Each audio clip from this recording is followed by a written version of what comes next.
14 décembre, dimanche. Ce matin, le monde paraît paisible. Les rues sont calmes, le soleil se lève peut-être derrière un voile de nuages, et pourtant, quelque part en vous, il y a un poids qui refuse de se lever. Vous avez prié, attendu, pleuré peut-être jusqu'à la fatigue, et la porte que vous frappez reste close. Restez avec moi un instant. Je veux parler avec vous et pour vous. Nous nous rassemblons aujourd'hui autour d'une vérité qui ne change pas. Pour Dieu, tout est possible. Marc 10, 27. Et autour d'une promesse qui a donné courage au cœur brisé pendant des siècles. Rien n'est impossible à Dieu. Luc 1, 37. Si ce matin votre âme reconnaît ces paroles comme une lumière au bout d'un tunnel, laissez-moi vous conduire dans une prière de foi pour l'impossible. Nous commençons par poser la scène. Imaginez un désert, vaste, sec, sans trace de vie. Et au milieu de ce sable, vos espoirs. Maintenant imaginez qu'une rivière commence à couler, inattendue. Une eau qui transforme la terre, réveille les graines oubliées. Isaïe nous rappelle que Dieu peut faire des choses nouvelles là où tout semblait figé. Voici, je vais faire une chose nouvelle. Ésaïe 43, 19. Dans la Bible, Dieu a ouvert une mer, fermé la gueule des lions, ranimé des ossements secs et relevé des morts.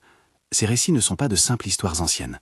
Ce sont les empreintes du caractère de Dieu, des repères qui disent « Il est capable d'ouvrir la voie quand aucun humain n'en voit ». Aujourd'hui, nous prenons ces images comme fondement de notre espérance, sans illusion, mais avec confiance. Seigneur, nous venons devant toi reconnaissant notre insuffisance. Nous confessons que souvent nos forces nous abandonnent, que notre foi vacille, que le doute s'installe comme une brume qui obscurcit la vue. Seigneur, nous reconnaissons notre impuissance face à certaines situations, la maladie qui persiste, la dette qui écrase, la relation qui s'est fissurée et ne sait comment recoller, le travail qui tarde, le projet qui s'enlise. Nous déposons tout cela à tes pieds. Viens, Seigneur, dans ces lieux où nous ne pouvons plus rien faire. Nous nous remettons à toi avec humilité et vérité. Au nom de Jésus, Amen.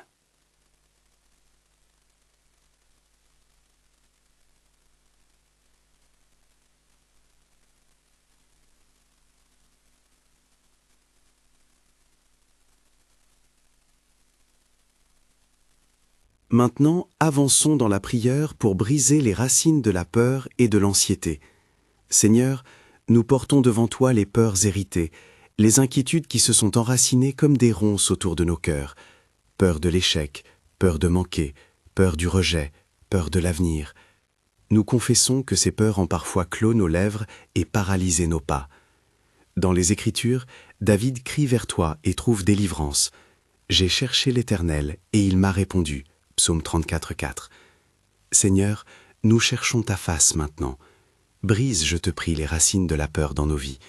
Remplace la panique par la paix, l'angoisse par une assurance tranquille. Nous déclarons ensemble. Nous choisissons l'espérance au lieu du découragement. Nous choisissons la confiance plutôt que la crainte. Au nom de Jésus, Amen.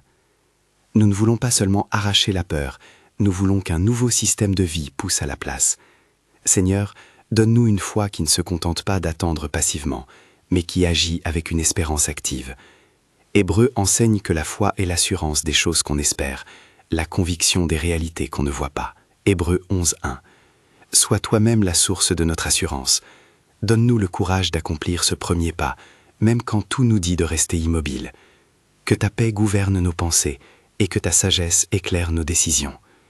Père, maintenant nous présentons devant toi des besoins concrets, pour la santé, pour les corps fatigués et les esprits abattus, pour ceux qui ont reçu des diagnostics lourds. Seigneur, nous te demandons d'intervenir selon ta volonté et ta miséricorde. Tu es le médecin des âmes et des corps, et nous te prions pour la paix qui soutient, même sans comprendre, la force au milieu de la faiblesse. Pour les finances, tu sais chaque facture, chaque besoin, chaque porte qui s'est fermée. Abolis les retards et fais surgir un chemin que nous n'avions pas envisagé. Pour les relations brisées, nous implorons la réconciliation où elle est possible, la grâce où il faut pardonner, et la clarté où il faut partir avec paix.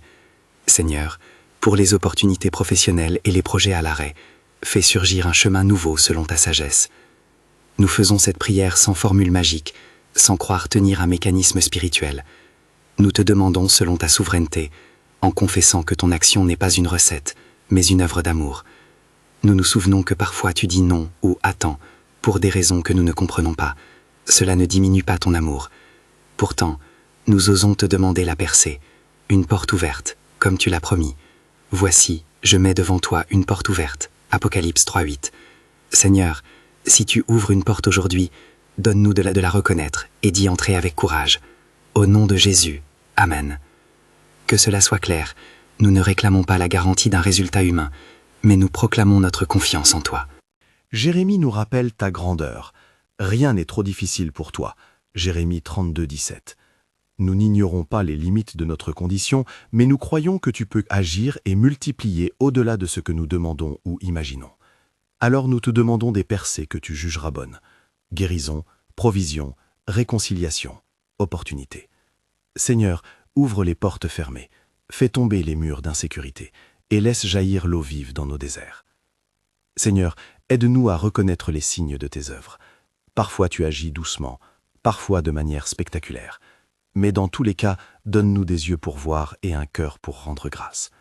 Donne-nous aussi le discernement pour accepter ta volonté, même si elle diffère de nos attentes. Enseigne-nous la patience active, ne pas confondre délai et refus. Quand le temps semble être contre nous, que notre foi ne s'effrite pas, mais s'affermisse. Maintenant, nous prions pour la guérison des cœurs, pour ceux qui portent des blessures anciennes, trahison, perte, honte. Que ta main guérisse ces lieux intimes. Que la paix de Christ, qui surpasse toute intelligence, garde nos cœurs et nos pensées. Nous proclamons la restauration que tu peux accomplir. Au nom de Jésus. Amen. Père, béni soit ton nom. Tu peux faire pour nous plus que ce que nous imaginons, selon la puissance qui agit en nous. Éphésiens 3:20. Nous te remercions d'avance pour ton intervention. Nous te déclarons notre confiance, non fondée sur nos mérites, mais sur ta bonté et ta fidélité. Je prononce maintenant une bénédiction sur vous. Que le Seigneur renouvelle votre foi en ce dimanche 14 décembre. Que la paix de Christ remplisse votre maison. Que votre cœur connaisse réconfort et espérance. Que vous marchiez avec assurance dans les jours à venir. Allez en paix, avec une foi qui ose croire et une patience qui persévère. Au nom de Jésus. Amen.